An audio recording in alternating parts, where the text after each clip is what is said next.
ರಾಜ್ಯದ ಪದಾಧಿಕಾರಿಗಳು, ಜಿಲ್ಲಾ ಪದಾಧಿಕಾರಿಗಳು ತಮ್ಮನ್ನೆಲ್ಲ ಉದ್ದೇಶಿಸಿ ಮಾತಾಡಿದ್ದಾರೆ.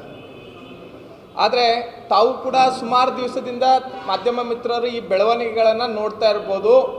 ಏನು ಹಿಡಕಲ್ಲ ಜಲಾಶಯದಿಂದ ಹಿಂದೆ ಕೂಡ ಅನಧಿಕೃತವಾಗಿ ಅದಕ್ಕೆ ಅನುಮತಿಯನ್ನು ಪಡೆದೇ ಕಾಮಗಾರಿಯನ್ನು ಪ್ರಾರಂಭ ಮಾಡಿ ಎಷ್ಟೋ ಕಡೆ ಪೈಪ್ಲೈನ್ಗಳನ್ನು ಹಾಕಿದ್ರು. ಅದನ್ನು ಬೆಳಗಾವಿಯ ಎಲ್ಲ ಸಂಘ ಸಂಸ್ಥೆಗಳು ಒಕ್ಕೂಟಿನಿಂದ ನಮ್ಮ ನೀರು ನಮ್ಮ ಹಕ್ಕು ಅನ್ನುವಂಥ ಒಂದು ವೇಕ್ಯದ ಅಡಿಯಲ್ಲಿ ನಾವೆಲ್ಲ ಕೂಡ ಅದನ್ನು ಮಾನ್ಯ ಜಿಲ್ಲಾಧಿಕಾರಿಗಳ ಗಮನಕ್ಕೆ ತಂದು ಅದನ್ನು ಬಂದ್ ಮಾಡಿಸುವಂಥ ಕೆಲಸ ಮಾಡಿದ್ವಿ.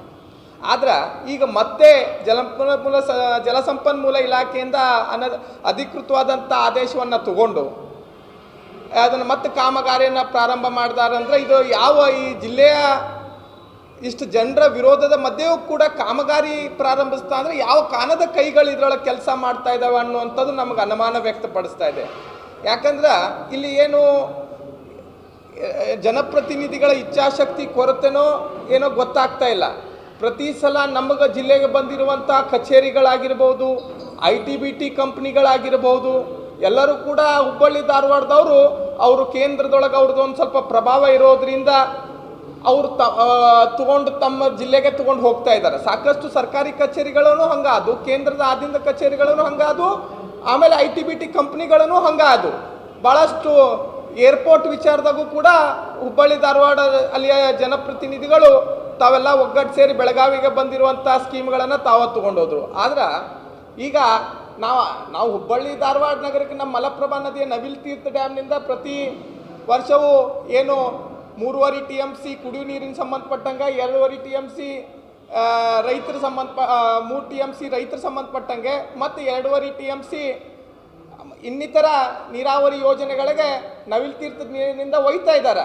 ಅದಕ್ಕೆ ನಾವು ಯಾವುದೂ ಕೂಡ ವಿರೋಧ ವ್ಯಕ್ತಪಡಿಸಿಲ್ಲ. ಅದು ಸುಮಾರು ವರ್ಷದಿಂದ ಅದನ್ನು ತಗೊಂಡು ಮಾಡ್ತಾ ಇದ್ದಾರೆ. ಆದರೆ ಈಗ ಹಿಡಕಲ್ ಜಲಾಶಯ ಬಾಗಲಕೋಟೆ ಬೆಳಗಾವಿ 2 ಜಿಲ್ಲೆಗೆ ಕೂಡ ಅನುಕೂಲ ಆಗುವಂಥ ಜಲಾಶಯ, ವಿಶೇಷವಾಗಿ ಬೆಳಗಾವಿಯ ಜಿಲ್ಲೆಯ ಹೃದಯ ಭಾಗದಲ್ಲಿರುವಂಥ ಈ ಹಿಡಕಲ್ ಜಲಾಶಯ ಇದು ಮುಂದಿನ ಬಾಗಲಕೋಟೆವರೆಗೂ ಅಲ್ಲಿ ಹೋಗಿ ಅಲ್ಲಿ ಕೂಡ ರೈತರಿಗೆ ಮತ್ತು ಅಲ್ಲಿ ಕೂಡ ಸಾಕಷ್ಟು ಕುಡಿಯುವ ನೀರಿನಗೋಸ್ಕರ ಅಲ್ಲಿ ಜಿಲ್ಲೆಯ ಜನರಿಗೂ ಕೂಡ ಅನುಕೂಲ ಆಗತೈತಿ.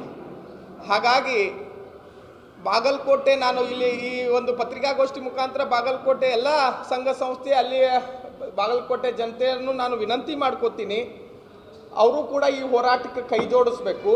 ಅದ್ರ ಜೊತೆ ಏನು ಜಲಾಶಯದೊಳಗೆ ಇಂತಿಷ್ಟು ಅಂಥೇಳಿ ಕೈಗಾರಿಕಾ ಪ್ರದೇಶಕ್ಕೆ ಇಷ್ಟು TMC ನೀರನ್ನು ಕೊಡಬೇಕಂತೇಳಿ ಏನೊಂದು ಇದಿರ್ತದ. ಹಾಗಾಗಿ ಬೆಳಗಾವಿಯಲ್ಲಿ 5 ಘಟಕಗಳದಾವ. ಹೊನಗ ಕೈಗಾರಿಕಾ ಆಗಿರ್ಬೋದು, ಕನಗಲ ಕೈಗಾರಿಕಾ ಆಗಿರ್ಬೋದು, ಉದ್ಯಮ ಆಗಿರ್ಬೋದು, ಆಟೋನಗರ್ ಆಗಿರ್ಬೋದು, ಕಿತ್ತೂರು ಆಗಿರ್ಬೋದು, ಭಾಳಷ್ಟು ದೊಡ್ಡ ಪ್ರಮಾಣದ ಕೈಗಾರಿಕೆಗಳ ಪ್ರದೇಶಗಳದಾವ. ಆ ಪ್ರದೇಶಗಳಿಗೆ ನೀವು ನೀರಾವರಿ ಸೌಲಭ್ಯಗಳನ್ನು ನೀವು ಇನ್ನೂ ಜಾಸ್ತಿ ಮಾಡಿದ್ರೆ, ಈಗ ಕೊಡ್ತಾ ಇರ್ಬೋದು, ಆದರೆ ಇನ್ನೂ ಜಾಸ್ತಿ ಮಾಡಿದ್ರೆ ದೊಡ್ಡ ಮಟ್ಟದ ಕೈಗಾರಿಕಾ ಪ್ರದೇಶಗಳು ಅಂಥ ಭಾಗಗಳ ಬರೋಕ್ಕೆ ಭಾಳಷ್ಟು ಅನುಕೂಲ ಆಗ್ತವೆ. ಅದರಿಂದ ಸಾಕಷ್ಟು ನಿರುದ್ಯೋಗಿಗಳಿಗೆ ಉದ್ಯೋಗಾವಕಾಶ ದೊರೆಯುವಂಥ ಅವಕಾಶ ಸಿಗ್ತದೆ. ಅದ್ರ ಜೊತೆ ಇದು ಕದ್ದು ಮುಚ್ಚಿ ಯೋಜನೆ ಮಾಡ್ತಾ ಇದ್ದಾರೆ ಅನ್ನುವಂಥದ್ದು ನಮಗೆ ಅನುಮಾನ ವ್ಯಕ್ತ ಆಗ್ತಾ ಇದೆ. ಹಾಗಾಗಿ ಜಿಲ್ಲೆಯ ಎಲ್ಲ ಶಾಸಕರುಗಳು, ಜಿಲ್ಲೆಯ ಎಲ್ಲ ನಮ್ಮ 2 ಸಚಿವರುಗಳು, ಮಾನ್ಯ ಜಿಲ್ಲಾ ಉಸ್ತುವಾರಿ ಸಚಿವರುಗಳು, ಮಾನ್ಯ ಮಹಿಳಾ ಮತ್ತು ಮಕ್ಕಳ ಕಲ್ಯಾಣ ಇಲಾಖೆ ಸಚಿವರುಗಳು ಇದರ ಮುಂದಾಳತ್ವವನ್ನು ವಹಿಸಿಕೊಂಡು ಸರ್ವ ಪಕ್ಷಗಳ ನಿಯೋಗವನ್ನು ಮಾನ್ಯ ಮುಖ್ಯಮಂತ್ರಿಗಳ ಕರ್ಕೊಂಡು ಹೋಗಿ ಈ ಏನು ಕಾಮಗಾರಿಯನ್ನು ಪ್ರಾರಂಭಿಸಿದಾರೋ ಅದನ್ನು ಇನ್ನೊಂದು ಸಾರಿ ಕೂಲಂಕುಷವಾಗಿ ವಿಚಾರಣೆಯನ್ನು ಮಾಡಿ ಇದರ ಬಗ್ಗೆ ಸೂಕ್ತವಾದಂಥ ಕ್ರಮವನ್ನು ತಗೊಂಡು ತಕ್ಷಣವೇ ಕಾಮಗಾರಿಯನ್ನು ನಿಲ್ಲಿಸಬೇಕಂತೇಳಿ ಕರ್ನಾಟಕ ರಕ್ಷಣಾ ವೇದಿಕೆ ಒತ್ತಾಯನ ಮಾಡ್ತಾ ಇದ್ದೀವಿ. ಹಾಗಾಗಿ ನಾಳೆನೂ ಕೂಡ ಜಿಲ್ಲಾಡಳಿತಕ್ಕೆ, ಮಾನ್ಯ ಸರ್ಕಾರಕ್ಕೆ ಎಚ್ಚರಿಸೋ ಸಲುವಾಗಿ ಕರ್ನಾಟಕ ರಕ್ಷಣಾ ವೇದಿಕೆ ಜಿಲ್ಲಾಧಿಕಾರಿಗಳ ಕಚೇರಿಗೆ ಮುತ್ತಿಗೆ ಹಾಕೋದ್ರ ಮುಖಾಂತರ ಒಂದು ರಾಜ್ಯ ಸರ್ಕಾರಕ್ಕೆ ಒತ್ತಾಯನ ಮಾಡೋದ್ರ ಮುಖೇನವಾಗಿ ಈ ಕಾಮಗಾರಿಯನ್ನು ನಿಲ್ಲಿಸಬೇಕಂಥೇಳಿ ನಾಳೆ ಒಂದು ಹೋರಾಟವನ್ನು ಮಾಡ್ತಾ ಇದ್ದೀವಿ. ತದನಂತರ ಮುಂದಿನ ದಿನಮಾನಗಳಲ್ಲಿ ಹೋರಾಟದ ರೂಪರೇಷೆಗಳನ್ನು ನಾವೆಲ್ಲ ಬೆಳಗಾವಿಯ ಎಲ್ಲ ಸಂಘ ಸಂಸ್ಥೆಗಳು, ಬರೀ ಕರ್ನಾಟಕ ರಕ್ಷಣಾ ವೇದಿಕೆ ಈ ಹೋರಾಟ ನೇತೃತ್ವ ವಹಿಸಿಕೊಂಡ್ರೆ ಸಾಧ್ಯ ಅಲ್ಲ. ಎಲ್ಲರೂ ಕೂಡ ಬೆಳಗಾವಿಯ ಎಲ್ಲ ಸಂಘ ಸಂಸ್ಥೆಗಳನ್ನ ನಾವು ವಿಶ್ವಾಸಕ್ಕೆ ತಗೊಂಡು ಬೆಳಗಾವಿಯ ಪ್ರತಿಯೊಬ್ಬ ನಾಗರಿಕನ ಹಕ್ಕು ಕೂಡ ಅಷ್ಟೇ ಇದೆ. ಯಾಕಂದ್ರೆ ನೋಡ್ತಾ ಇರ್ಬೋದು, ಮಾರ್ಚ್ ಏಪ್ರಿಲ್ ಮೇ ತಿಂಗಳಲ್ಲಿ ಕುಡಿಯೋ ನೀರಿನ ಹಾಹಾಕಾರ ಯಾವ ಮಟ್ಟಕ್ಕೆ ಆಗ್ತದೆ ಅಂದರೆ 8 ದಿವಸಕ್ಕೊಮ್ಮೆ 10 ದಿವಸಕ್ಕೊಮ್ಮೆ ನಾವು ಅವಲಂಬಿತರಾಗಿರುವಂಥದ್ದು ಹಿಡ್ಕಲ್ ಜಲಾಶಯ ಮೇಲೆನೆ. ಅವಾಗ ನಮ್ಗೆ ಭಾಳಷ್ಟು ಹಾಹಾಕಾರ ಆಗ್ತದೆ.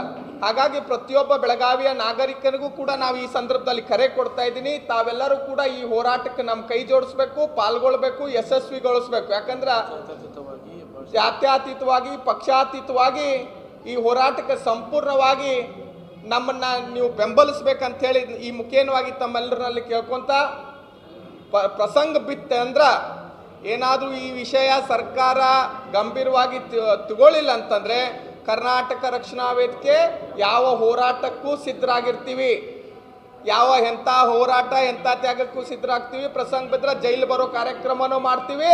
ಬೆಳಗಾವಿ ಜಿಲ್ಲೆಯನ್ನು ಬಂದ್ ಕರೆ ಕೊಡೋಕ್ಕೂ ನಾವು ತಯಾರಿದ್ದೀವಿ, ಎಲ್ಲರನ್ನ ವಿಶ್ವಾಸಕ್ಕೆ ತಗೊಂಡು. ಹಾಗಾಗಿ ಈ ಹೋರಾಟದ ಗಂಭೀರತೆಯನ್ನು ಅರ್ಥ ಮಾಡಿಕೊಂಡು